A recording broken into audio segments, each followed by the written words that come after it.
Ugochi Madueke. I'm the Honourable Commissioner for Culture, Tourism and Creative Economy, Enugu State. Chapter 6.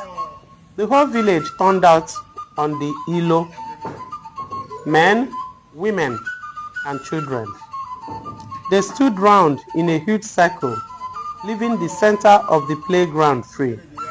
The elders and grandees of the village sat on their own stools, brought there by their young sons or slaves.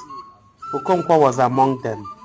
All others stood, except those who came early enough to secure places on the few stands which had been built by placing smooth logs on forked pillars.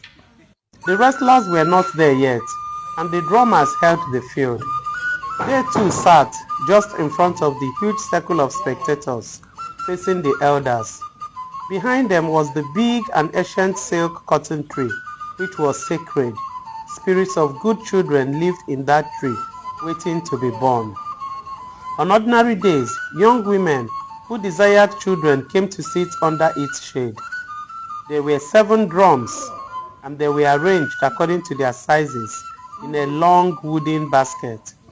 3 men beat them with sticks, walking feverishly from one drum to another.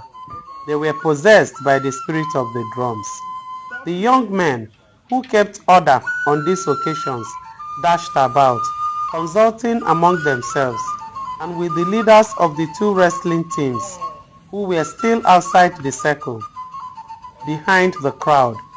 Once in a while, 2 young men carrying palm fronds ran round the circle and kept the crowd back by beating the ground in front of them, or, if they were stubborn, their legs and feet.